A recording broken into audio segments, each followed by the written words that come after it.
everybody, welcome back to my channel. I hope everyone is staying cozy and warm. I've heard that there are like 1.5 million people out of power or some crazy number like that. I truly hope that if any of you were affected with that things are going well and you're getting things back up and running. We did have a pretty heavy snowfall, but no power outages here, no trouble at our home. We're just kind of snowed in, so our hill isn't a super big priority for this city. We are a city built on hills, and so we just kind of have to wait our turn. And if you're not a main road or you don't have someone who is medically fragile on your street, then you pretty much just wait. So we are hoping that they will plow tomorrow. I mean, we could get out of here if we really had to, but it's probably not wise. So we're just hanging out. My husband's working from home, which is great. And yeah, we're just chilling. But tonight I wanted to come on and talk to you guys about my plans for February, my February TBR, just kind of the things I'm thinking about reading next month. And it still seems so far away. So this is January 26th, and we all know that January is literally the longest month of the year, and it really is, which I don't mind because I don't like it when time goes by too quickly. But it seems like February is still forever. It seems like February 1st is just such a long way from today, January 26th. I don't know, it's weird. It's just a weird thing that January does to us. But anyway, I do have a plan, and so I thought I'd share it with you guys. There are a few events on this month. The first one is Febregency. Now, I made a whole video on that the other day, giving 10 Regency era book recommendations, as well as the 3 books that I'm thinking of reading for February for that event. So I'll go over those a little bit more quickly than I did in the recommendation video, and you guys can go and watch that too. I've got 3 here that I'm planning on reading from. The first one is this, The Letters of Mrs. Lefroy. This is a book of letters by Anne Lefroy, who was a friend to Jane Austen, who is a member of her community, and did some pretty spectacular things in her own right. She ran a school. She was helped out with different medical issues of the town, helped inoculate tons of people for smallpox. Just seems to be a real light and influence. Jane and her family did write about her, talk about her, and then Jane ended up writing her a commemorative poem a few years after her death. She was still on her mind, and she still thought of her as a big influence in her life. So these are the letters that Mrs. Lefroy wrote to various people in the first part of the 1800s. It was like 1800 to 1804. And I think for the most part, a lot of this will probably go over my head just because because I'm still learning. I'm still like introducing myself to this woman. But I also have a biography that I'm planning on reading probably for Jane Austen July, that is the biography of Anne Lefroy alongside her, just details on her relationship with Jane Austen. And I think once I've read that, then, when I come back to this is gonna probably be a little bit more worthwhile for me to read. So I will read a few from here. I'm not sure exactly how many I'm going to get to, but I'll read some. So that is my first pick. Next up, I am planning on reading Evelina by Fanny Burney, and I actually said in that recommendation video that I wasn't someone who liked to read a book full of letters, and then Dia said, well, actually, Evelina is all letters, and I was like, huh. But it's okay. I'm hoping that they are letters in the form, that sort of cohere together to make a story. It's probably fine. It's probably fine. I mean, I say that, but then I love Emma M. Lyon, and that's all diary entries, so I don't know what I'm talking about. But anyway, I'm going to give it a try. Evelina, I've never read anything by Frances Burney before. Sounds like it's just kind of a Jane Austen-esque story about a young girl and coming of age in her village and the people and stuff, so we'll see. And then thirdly, for Febregency, I'm just planning on reading some more from the Pickwick Papers. This is the only book that was actually published during the Regency era. Charles Dickens did put out the Pickwick Papers, and it was published as a book, and so it counts. I'm not very far into the Pickwick Papers.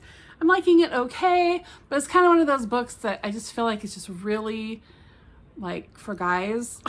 Like there's a lot of guys and not a lot of non-guys. So, you know, I don't hate it, but I can only read a little bit at a time, and then there's just not a plot, right, to really stick with. So that's what it is, and it's fine. All right, and then the second event that I'm going to take part in is something that I've done the last 2 years, or at least last year, and that is Holmes is Where the Heart Is. And that's where we read things regarding Sherlock Holmes and little side quests regarding Conan Doyle, etc. I have 2 that I'm looking at for that. I think I would probably for sure read the story as The Adventures of the Copper Beeches, I think, or just the Copper Beeches. It's in this classic collection that my daughter has. I wanted to read that one because part of it takes place in Winchester. In fact, if you watched my video where I was in Winchester this last summer, I sat near a building that's talked about in that story and read a passage from that story, all there in Winchester. And so I thought I would read that one for Holmes is Where the Heart Is. So I will read that from this collection. It's an illustrated collection. I think it will be fun to read from. So Lindsay kindly loaned me that. And then I'm thinking about reading this book, The Cottingley Secret by Hazel Gaynor. This will be a reread for me. I read it several years ago, and I think I read it in 2021, it looks like. And this story is actually about the Cottingley fairies, where if you've heard that story, the 2 young girls in England who took pictures of fairies out in the forest and became sensational. Well, Conan Doyle plays a part in that story. He was very interested in their story, and he believed that they were actual fairies out there. And he came to their home and visited. And so in this story, he comes to their home and visits them and wants to investigate. I'm not sure how much factual information is involved in this story about that true story, but I do know that Conan Doyle was very fascinated with the young girl's story of finding the fairies. That I have read about in a biography of him. So I was thinking about possibly rereading this if I'm in the mood, but it's not really a huge priority, but I feel like it might be something that I'd want to read if I was in a certain mood. So I'm putting it out on my cart and we'll see. And then the third reading of it is Anne's Classics Challenge, which I have sort of doubled up with my 50 by 50 challenge. The prompt this month for the Classics Challenge is to read something funny. And on my 50 by 50 list, I have 3 Men in a Boat by Jerome K. Jerome. And so I thought that I would mash those 2 goals up and read 3 Men in a Boat. So it's, I guess, about a story about 3 men and a dog that travel up the Thames or down the Thames. I'm not sure which direction they're going, and all of the funny things that happen to them and maybe some trouble they get into. It's a classic story that British friends that I've heard talk about it say is really funny. I haven't heard anyone else talk about this except for people from England. So I'm not sure how popular of a classic it is here in the US, but I think I will give it a go. It's very short. It's 178 pages.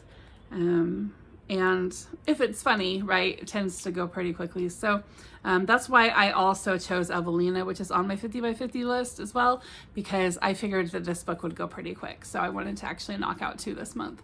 So I will put all the links in the description box for those reading event hosts if you're interested in joining. So now I'm going to talk about all the books that are not part of a reading event. They're just stuff I want to read. I made a commitment to read Ethan Frome again after watching a video from Tiffany this summer. And then I read the back again and I was like, oh, do I really want to read Ethan Frome again? So I've even put my wintry bookmark in this book to maybe cheer me from all of the other depression. And I will probably start it, but if I can't get into it, it's just gonna go in my collection on my shelf and wait for someday. If I don't get this done in February, I'm not carrying it into March. I'm just not. It's gonna go back on the shelf until next winter and we'll think about it again. I heard somebody talking the other day, I think it might have been Miranda Mills, talking about the short stories of Agatha Christie, the short Miss Marple stories, and I actually haven't read any of these. So I was thinking about maybe reading some of these, and I might even start that before February, but I think I will dip into some of these just because I would like to read a little bit more short stories this year, and it's just kind of the mood I'm in right now. It's just kind of something cozy, but also, you know, brain food. So that one's gonna go on the list. I have 3 carryovers from my January TBR, which I have not gotten to yet. I may still, but I probably won't, at least on these first 2. So I've got 15 Wild Decembers by Karen Powell. This is a story about the Brontes. I think it's supposed to be mostly focused on Emily. I may get to this, and then again, I may not, because I just finished, you can see it right here. I will talk about that here in a couple of days, but I just finished a biography on Anne Bronte, which actually was like a whole Bronte biography on all of them. And so I don't know if I'm in the mood to read more on the Brontes right now, or if like that got me in the mood, right? So I'm still kind of giving it a couple of days and we'll see. But I think that this isn't like a super positive book, and I'm finding these last few weeks that I'm not doing well if the book is not super positive. So as much as it seems like a moody sort of thing, I also don't want to become moody actually in real life. So I don't know, we'll see. And then the second carryover is this book, Hans Brinker. And this is like a children's book, I guess. Hans Brinker and the Silver Skates. And I really do want to read this. And actually, we're going to have snow on the ground another 4 or 5 days.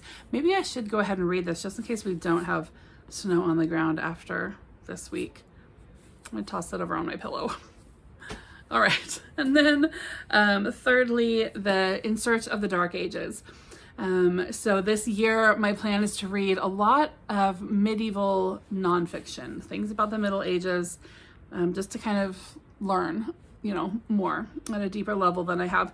And so this is just kind of like it says History of Anglo-Saxon England. So I definitely do want to get started on this, if not read the whole thing. Starting on it is a definite priority. Reading the entire thing in February isn't necessarily a massive priority. And then I have 3 books that I have been reading through a little at a time that I will just continue on in February. I have been reading Winter Words in Various Moods and Meters by Thomas Hardy. And it's just poetry. It's not awesome. I'm not actually really fantastically inspired yet.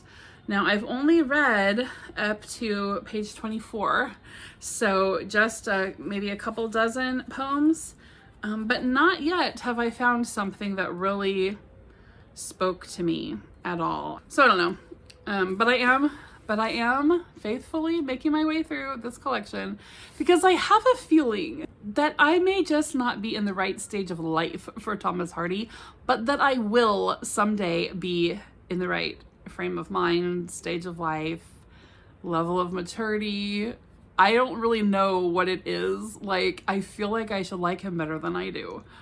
And some people that I really admire and usually I'm on the same wavelength as far as reading goes, have said how much they just really enjoy him.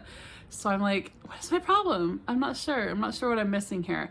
I think maybe I'm expecting, the problem is either I'm expecting something deeper and it's not that deep, or I'm missing the depth and so it's over my head. I don't know. I'm just not getting him, but I am trying, and I will faithfully read through this collection. Yes, I will. Then I found this book buried at the bottom of the pile of books that I have here that I'm on my desk that I'm kind of like regularly going through. I forgot that I was reading this. So this is Notes from Walnut Tree Farm by Roger Deacon, and it is selections from this guy's diary. And after he passed away, his family, I believe, allowed for selections to be published, and it's published like month by month, like so it's like a seasonal book, right? And so last night I finished December, and so I've been reading each section for the corresponding month, right? And so in the next day or two I need to read and finish January, and I started in October, you know, so eventually when I get done with September I will be done with this book, but I forgot I was reading it, so had to get a little caught up on that one. All right, and then finally, this book, Meetings with Remarkable Manuscripts. This book features 12 manuscripts from medieval times, and just around, you know, different places in different museums or whatever. And this author goes and talks about the history of it, talks about the, you know, what's actually in it, the subject of it, and then just different things like preservation and, you know, what kind of symbolism is in it, what kind of inks were used, like the size of it, how much has been cut down over the years, like just whatever he can kind of drum up on these manuscripts. The first one I read was on the Gospels of St. Augustine, and I was hooked. I'm like, I cannot drag this over 12 months, and I probably can't.